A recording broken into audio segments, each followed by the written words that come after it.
I have had one of those days, that's for sure.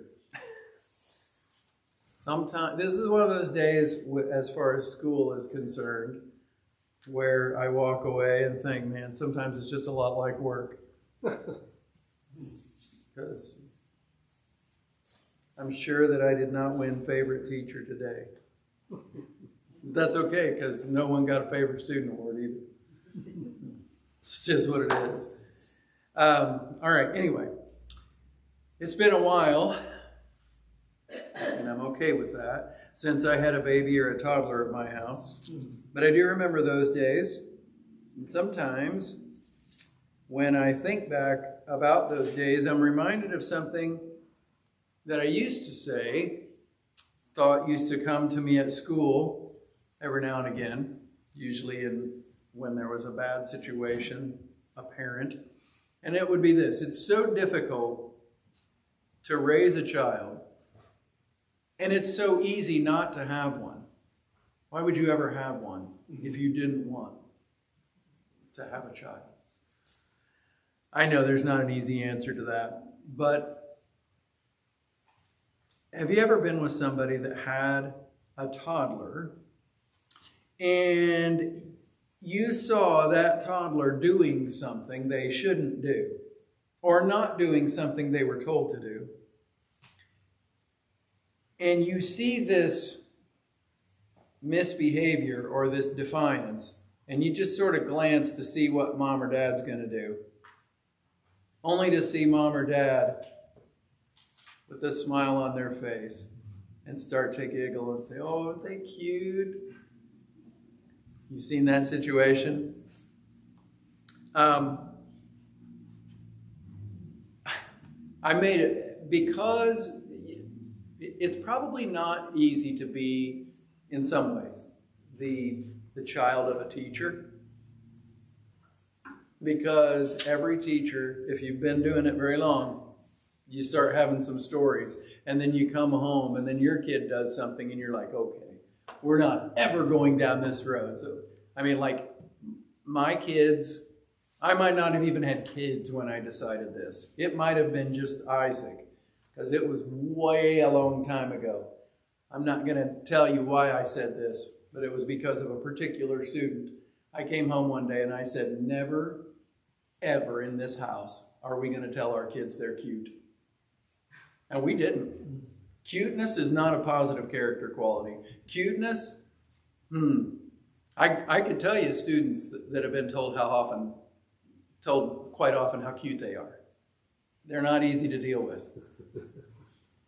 So if you've ever been around a toddler, or if you've been around one lately, I would guess that your beliefs on original sin are pretty intact. I remember occasionally when one of my kids was trying to do something and I tried to help them in whatever they were doing, to see them get a little snotty because they wanted to do it themselves. Like, no! They don't want to help. Yeah, sometimes that's all right, but sometimes it's just a sign of rebellion. And as we look at this passage tonight, we're going to kind of see a similar circumstance. You may or may not remember when we first started the book of Proverbs. This has been, I think I've got on there, this is the 13th week. The whole book of Proverbs, 31 chapters, can be divided into 3 sections. And after tonight, we will be finished with the first section. Chapters 1 through 9, that's the first section. After tonight, we won't hear anymore from personified wisdom. This is it after this. When we look at this particular chapter, it is also divided into 3 sections. And you might, if you remember, and you might not, and that's okay, but if you did remember things from chapter 1, you would notice some connection to chapter 1 in this. And the commentators I read were saying, that's on purpose, because this is a book that's been put together purposefully. It's not a book that tells a story so that it makes sense that we hear about this event after this one, because that's the order they happen. There's no order to these. So it's been put together on purpose with a plan. And so the fact that this first 9 chapters is one section and the 9th chapter is sort of echoing chapter 1, that's an on-purpose thing. Also, we'll deal more with the specifics of outline later, but another thing about this 9th chapter, it kind of might remind you a little bit of what we've been talking about on Sunday nights. We've been dealing for about 6 or 7 weeks or so with Esther, and we saw in that book there's a bunch of feasts. Well, in this chapter tonight, there are 2 dinners. 2 dinners, 2 invitations. The first one is in the first 6 verses is from Lady Wisdom. And the last section begins with verse 13. That's an invitation from Folly. Now we might call it Lady Folly, but she's really not much of a lady. The middle section is just a collection of proverbs that's also in 3 parts and deals with a scoffer, a wise person, and the fear of God. And I'll give you all those details later on if you want to fill out that outline form I've got there. Excuse me, my nose is really itchy. So the first bit is the first 6 verses. Wisdom has built her house. She's hewn out her 7 pillars. She has slaughtered her meat. She has mixed her wine. She has also furnished her table. She has sent out her maidens. She cries out from the highest places of the city. Whoever is simple, let him turn in here. As for him who lacks understanding, she says to him, come eat of my bread and drink of the wine I've mixed. Forsake foolishness and live and go in the way of understanding. Now, I mentioned that in this chapter, we have the last appearance of the personification of wisdom. But of course, that's not the last appearance of wisdom in the book of Proverbs, because that's what the whole book is. It's a book of wisdom, just not presented in this way. Here again, though, we see a comparison and a contrast between the personification of wisdom and the personification of folly. Folly, foolishness. Foolishness in the biblical sense. Okay, you can be a fool in the way we use that terminology and not be a fool in the biblical sense. All right? I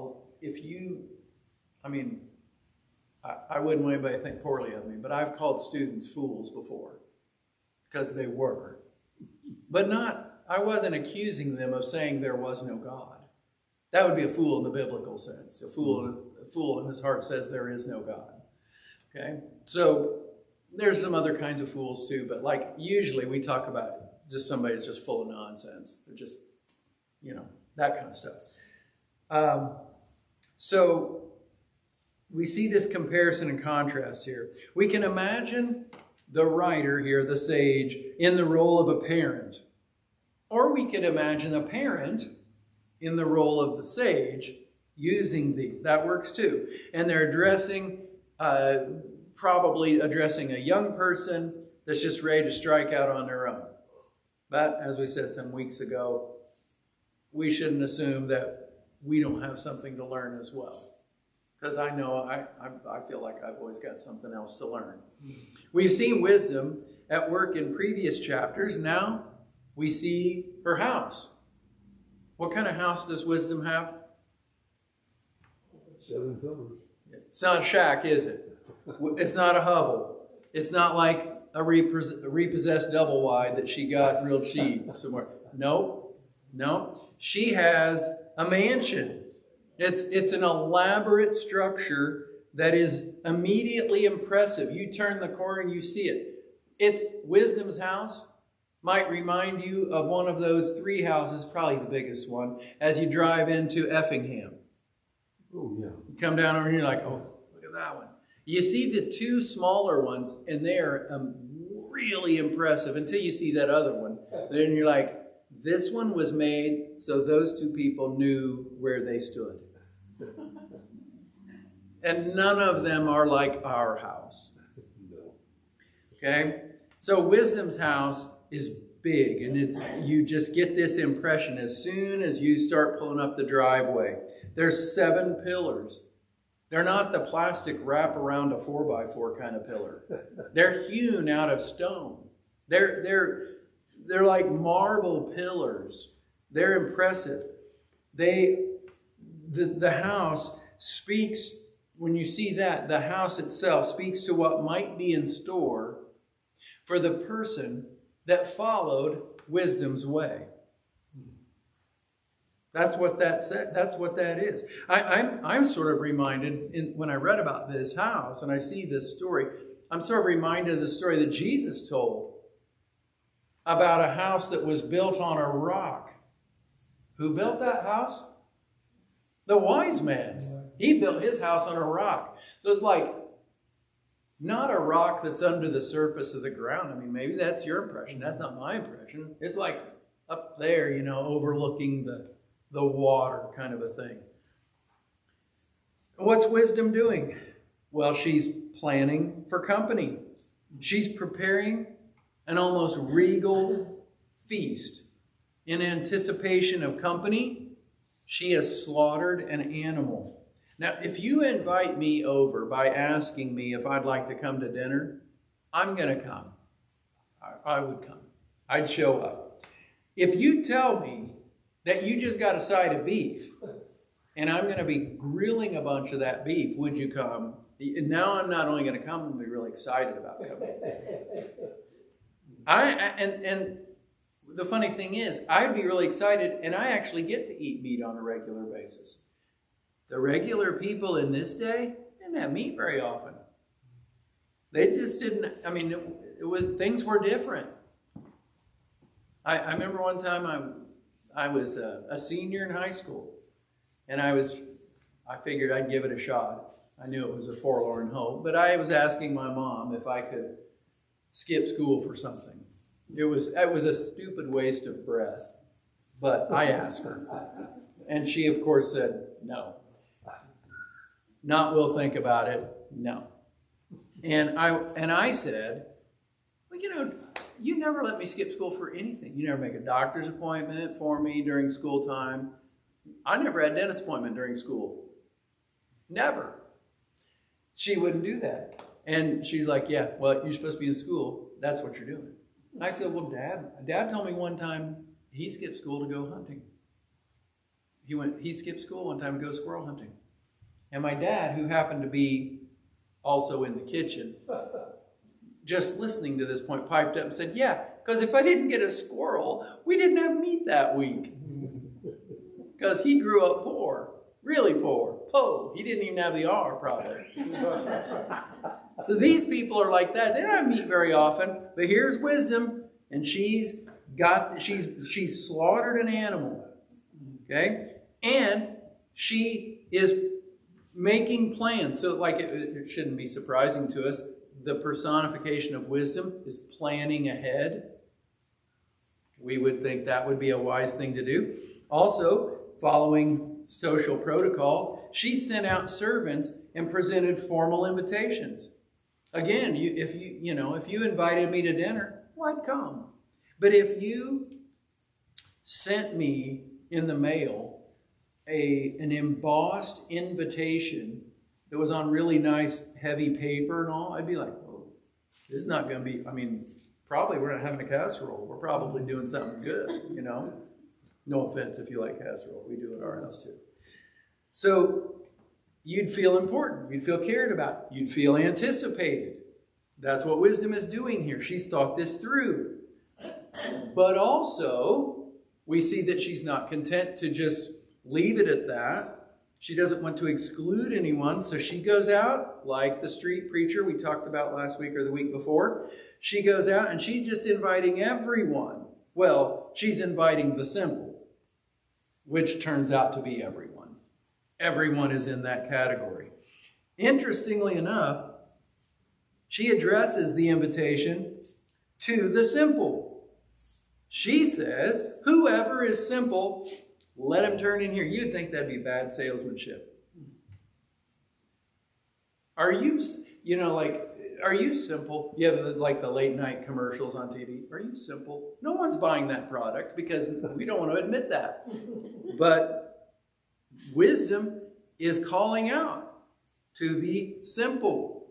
Would you like to come to dinner? Would you like to come to this thing? You'd think it might be off-putting, but the thing is, the one that wouldn't be offended by that sort of an invitation is the one who doesn't want to remain simple. The one that can admit that they have more to learn, more to grow, more room for more wisdom, that's the person that is not afraid to be called simple because they know there's more. That's also a person that is teachable. That's a person that you can work with. So, but if you do this, if you're going to accept this invitation, so you have to be willing to admit you're simple, but you have to be prepared to forsake foolishness. You have to be prepared to change, to give up some things. So what she's offering here, though, is not a course in manners. It's not a how to get rich. It's not even like how to win friends and influence people. It's not that. What wisdom is offering here, in so many words, is a course in how to walk in relationship with God. That's what the Proverbs are offering us. A course in how to walk in a right relationship with God. We can read through the Proverbs and we can read something and be like, I probably could maybe I need a little course correction on that. And we read some more and we're like, yeah, I can see where I could bring that back this way. And the wise person knows they're not ultimately as wise as they should be. The wise person can admit they're simple in some ways. The simple person, they don't necessarily want to think that way. Now, this section goes with the last section, so we're actually going to skip over some verses and go to verse 13 and look now at the foolish woman, the personification of folly. A foolish woman is clamorous. She's simple and knows nothing. She sits at the door of her house on a seat by the highest places of the city to call to those who pass by, who go straight on their way. Whoever's simple, let him turn in here. And as for him who lacks understanding, she says to him, stolen water is sweet, and bread eaten in secret is pleasant. But he does not know that the dead are there, that her guests are in the depths of hell. This last section is a contrast to the first section. So, again, there are two characters, wisdom and folly. Both characters are issuing invitations. Okay? They're both making invitations. We've seen what wisdom's been up to. How about folly? Well, first off, we see that she's loud. She's loud. The New King James calls her clamorous. Not glamorous. Clamorous. There's a big difference between the G and the C. Volume is often substituted for quality. In my line of work. In my previous line of work, I should say. In the band world. If you can't be very good, you can sometimes make it up by being loud.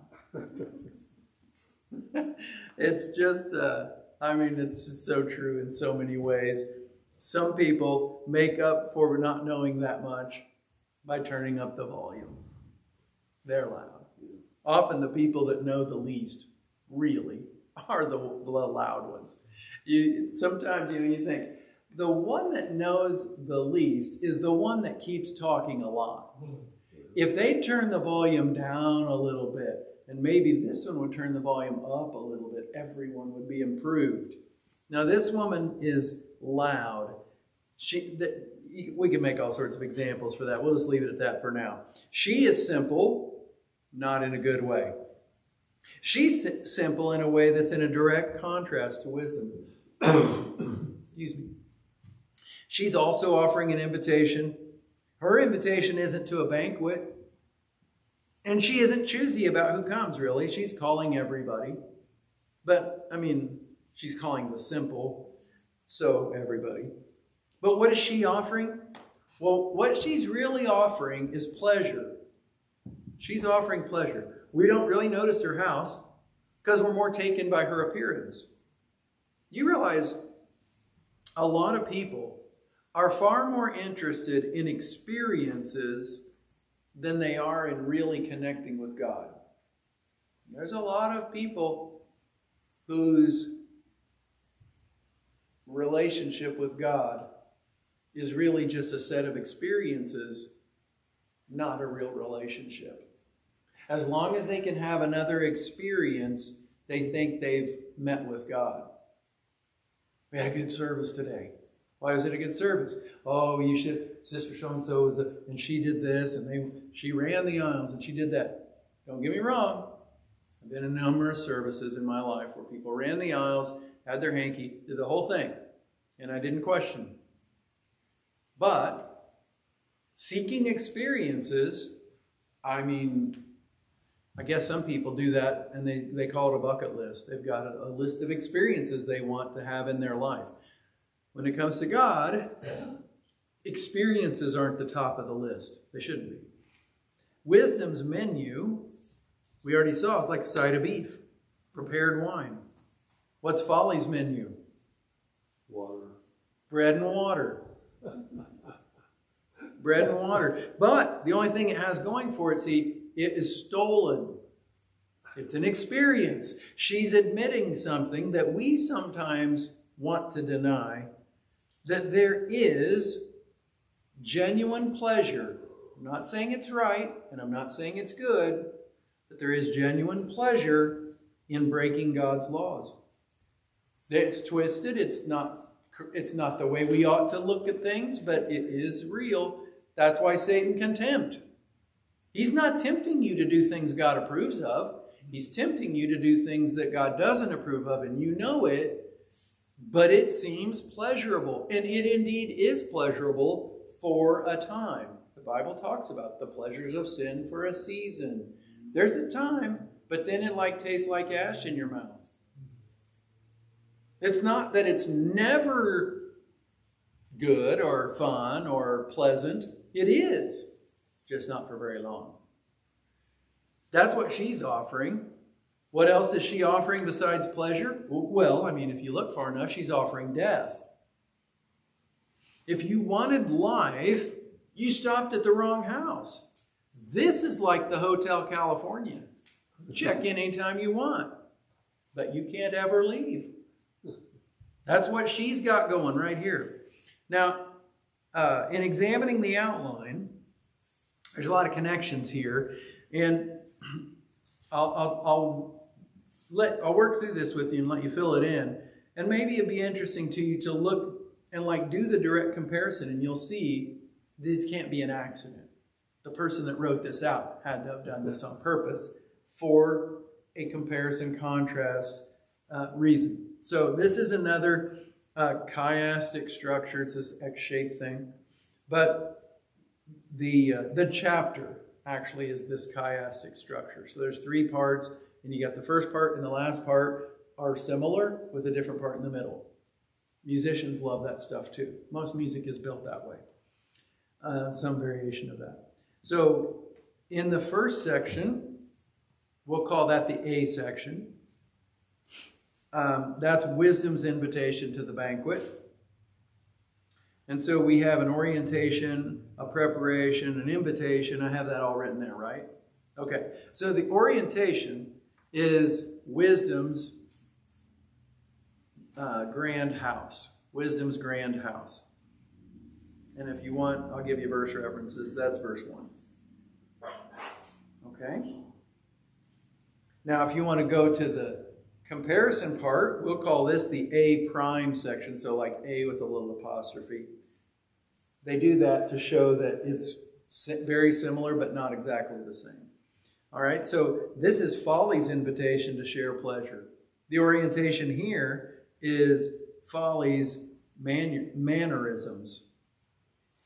Her mannerisms. That's verse 13. Okay, so now the preparation for the wisdom part, she's preparing a meal. That's in verse 2. She's preparing a meal. Folly's preparation, she's sitting at her door.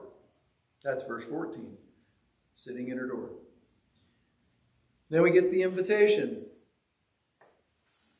Wisdom, the invitation is sent formally and calling out. Folly's just calling out randomly. The invitation from wisdom is verse 3, by the way. Folly's is verse 15. So she's calling out randomly. Wisdom seems to be a little more purposeful. Who are the addressees? They're the same in both cases. They're addressing the simple. In wisdom's case, that's verse 4. In folly's case, that's verse 16. Okay? What's on the menu? Well, for wisdom, it's food and wine, meat and wine. That's verse 5. And for folly, it's stolen water and bread. Not stolen water.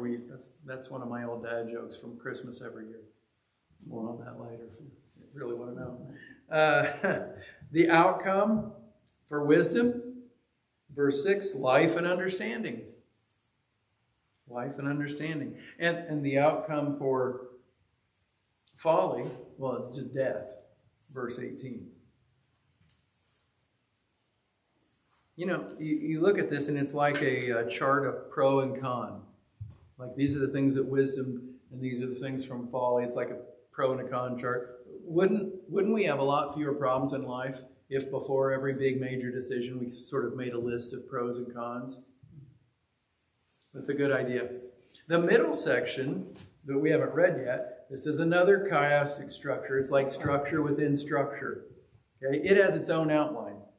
All right, so this one I had to make capital and lowercase, so I'll try to be clear when I say it. The first part is capital A section. This is correcting a scoffer leads to insult, abuse, and hatred. Correcting a scoffer leads to insult, abuse, and hatred. And that's verse 7 and the first part of verse 8, 8a. The next part, we'll call this lowercase a prime. It's correcting a wise person leads to love, wisdom, and learning. And that's the other part of verse 8 and 9. So 8b and 9. Correcting a wise person leads to love, wisdom, and learning. The B section is the middle one. The fear of God leads to wisdom and understanding. That's verse 10 and 11. Okay, so now we're to the next lowercase a. This would be like a 2 prime, double prime. Wisdom rewards the one who is wise. That's verse 12a. And then the last one is a capital A prime. A scoffer suffers alone. And that's the last part of verse 12. And if you wonder, like, why the prime and this? Because when it's written out correctly, and if you wonder, you can look at the way I have it written on mine. It makes it clear what parts are together. And then when you look at them, you realize, oh, I see that now. All right, so this is verse 7. He who corrects a scoffer gets shame for himself, and he who rebukes a wicked man only harms himself. Do not correct a scoffer, lest he hate you. Rebuke a wise man, and he will love you. Give instruction to a wise man, and he will be still wiser. Teach a just man, and he will increase in learning. The fear of the Lord is the beginning of wisdom, and the knowledge of the Holy One is understanding. For by me your days will be multiplied, and years of life will be added to you. If you are wise for yourself, and if you scoff, you'll bear it alone. So we look at verse 7. He who corrects a scoffer gets shame for himself, and he who rebukes a wicked man only harms himself. Why would a verse like that be true? I mean, you're trying to help, right? Well, that brings me back to what I was saying about toddlers, full of original sin and no filter. You're just trying to help them, and they're, no, I don't want your help. Well, this is a situation just like that, only it's an adult. They don't want your help. They didn't ask for you to help them. They're a scoffer. A scoffer is someone that is purposeful about their low opinion of good things. They knowingly are scoffing. They've chosen this course. It's not that they're mistaken. They're wrong, but I mean, they've chosen this course. For you to come along and try to correct them, that's not going to go well because they don't want to be corrected. You can try that with a wise man because a wise man knows enough to know that he doesn't know everything. It's so true. A wise man knows enough to know that he doesn't know everything. And this is completely gender non-specific, right? It would be true of a woman too. Okay? Wise people are teachable people. Foolish people often are not. Over the course of time in my teaching career, I developed at least one undeniable truth of education. And my family, I would think they would probably know what that is. Do you know what it is? You can't reason with an unreasonable person. It's the undeniable truth of education. You can't reason with an unreasonable person. And yet so many people try that. They try to reason with unreasonable people. You see, so the toddler, right? Billy, would you like to do... Billy, we're gonna do this. Would you like to do that? Just stop that stuff. That kid doesn't have reasoning skills. Why are you reasoning with them? You make your... I'll quit. Don't do that. It's pointless. And I've seen so many people in schools, teachers, they think they're going to reason with a group of kids. No, there's a time for reasoning, but there's also a time for just direction. There's just time to say, look, this is what we're doing. One of us in the room is the expert. One of us in the room is the paid professional. It's me, it's not you. This is what we're doing. We're not having this discussion anymore. Sometimes that's the way it's got to be. Okay? When it comes to children, that's especially the way it ought to be. There's a time for long conversations, and then there's just a time for stop. This is what we're doing. When it comes to most of our relationships, we have to have a measure of discernment when it comes to our adult relationships. We have to have a measure of discernment on when it might be appropriate to correct or rebuke or give instruction. I wasn't thinking about this, but I told Rachel, I was talking today about two friends of mine. One of them is a good friend. The other one's a good friend, but not as close. The one that's not as close, I told her, one mark that he's not as close is if my good friend, my best friend, if he acted this way, he was griping about an assignment that he had to do at school, not a job he had to do, right? But he was a teacher, he was assigned to do a certain thing. Did nothing but gripe about it. My best friend, if he had been doing that, he's a good enough friend. I would have said, why don't you shut up? Nobody cares anymore. You don't like it? I get it. We all have to do things we don't like. This other friend wasn't that close to me. And so I didn't do that. I didn't correct him. I wanted to. I wanted to say that. But I just listened because it wasn't that sort of a relationship. We have to have some discernment there. No committed follower of Christ should ever be sitting in the seat of the scoffer. Nobody that calls himself by the name of Jesus should be beyond correction or rebuke from another believer.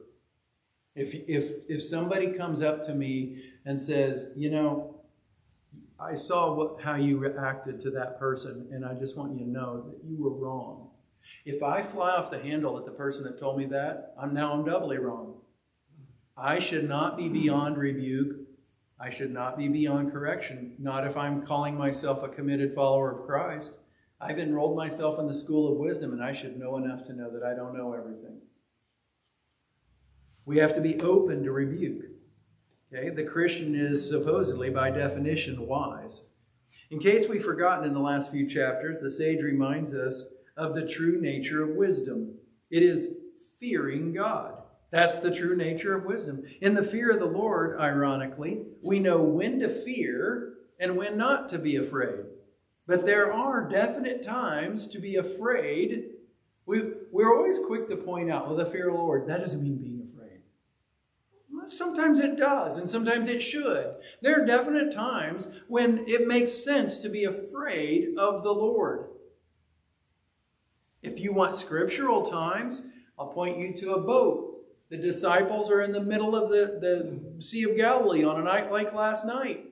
And the waves are over, and Jesus is asleep. And finally they've had enough. They're like, hey, don't you care? We're all going to die. Why don't you wake up so we can all die together? So he wakes up, and he's like, peace, be still, and the waves, everything quits. Okay, they thought they were going to die, and they were afraid. But when that happened, after he said, peace, be still, and the waves quit, they were terrified of him. This is a regular dude. This, like, only God can do that, and they were afraid. It makes perfect sense. It makes perfect sense whenever in the Bible we see people encountering a messenger boy from God, an angel, and they're like, oh, and they, well, if you see God Almighty, well, I think you're going to be more afraid than if you just see his delivery boy. It makes sense. It makes sense that we would have some fear like that. But as a bonus, he loves us, and he wants to treat us he wants us to think of him as our Father. Verse 11 is an interesting one. By me your days will be multiplied, years of life will be added to you. Are we to take that literally? I mean, the wise live longer. I mean, at some level, I think that's certainly true. I must confess to you that I enjoy watching fail videos. Yeah. I used to watch it, and I felt guilty about it. I was talking to one of my sons about it, and he told me why he doesn't feel guilty at all about it. And I was sort of like, yeah, that makes sense. So whether I should feel guilty about it or not, I don't feel like the Lord's convicted me of it. But I like to watch fail video. Do you know what fail video? Some of you know, but some of you don't know what a fail video is. So a tame one would be some teenage boy who has a skateboard, and he's going to do a nifty trick. And somebody is filming this, videoing this guy doing his trick. Only the trick doesn't work out, and he just wipes out and just, plasters himself on the asphalt. That's a fail video. There are all different levels of them. Yep. Some of them there was great bodily harm. Some of them will stop and not show the end result because it was probably worse than great bodily harm. I don't like those so much. And some of them I like, well, I don't. This person hurt themselves. No, but I have to admit, I kind of like watching those. But I think that those people that are videoing them, having themselves videoed, doing foolhardy things, dumb things. Parkour is another great one if you want to see fail videos. People that do parkour, they're like jumping off buildings in the hopes of landing a certain way and they're okay. People that do that stuff, they have to do multiple attempts at this to get it right once for the video they hope they can put on and it goes viral or whatever. They're just doing a bunch of really, really, really dumb stuff. Well, I think they're not going to live as long if they don't quit doing that. I mean, anybody with half a brain would not. Okay, I can't tell you how many I've seen these. Kid, this starts off, the person is on the roof of a house on a bike. Yeah. Okay, you don't even have to watch the rest. You know nothing good is happening here. Best case scenario, he hurts himself but doesn't just wipe out. Best case scenario, and mostly there's broken bones. There has to be. Some of these things are so dumb. I think choosing a wise course of life is going to make that, your life last longer. And I can think of another level where this is true also. I think that there's a real aspect here that following wisdom will make your life longer, but I also think that a wise life is filled with good and godly pursuits, and those things, they might add years to our life, but they always add life to our years. They make the years that we have more full because we're doing what God intended for us. My former principal told me something once, not long after I'd retired, regarding my teaching career. I was telling him that I'd been talking to someone, and they asked me if I missed, somebody was asking me like, "Oh, well, you retired now. Yeah. Did you miss teaching?" Me being painfully honest, I was like, not really. And I kind of felt bad about it later. And I was telling my former principal, I was telling them this, and he, very wise man, he said, "No, you don't miss it because you didn't miss it. Because for all of those 32 years, or 33 years, for all of those 33 years, you were fully engaged. You packed a bunch of life into every one of those years.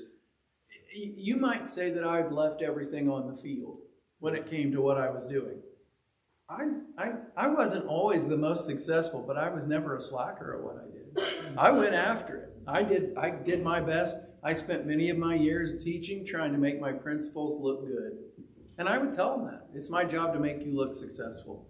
And so I think doing that, pursuing wisdom and pursuing God like that, you pack a lot of living into the years that have been appointed to you. And I think that is a way that wisdom can increase our life. And I think that's, a good way. Even we don't know how long we're going to live. We don't have a guarantee. Yeah, I know the Bible gives us sort of a ballpark figure, 70. Some of us are hoping it's not. That's a low ball figure because we're past that. And some of us are coming up on that, and we're like, maybe it's going to be long. But we don't know. But a wise life, there'll be more life in the years that we have. Well, let's have a word of prayer. Father, thank you for your word to us tonight. I pray that you'd help us to never shy away from wisdom. Help us to be correctable. Help us to be rebukable if we need it. Help us to realize we don't know everything and we still got more to learn. And watch over us as we go through life in that way. We ask in your name. Amen. Thanks for coming tonight. You that are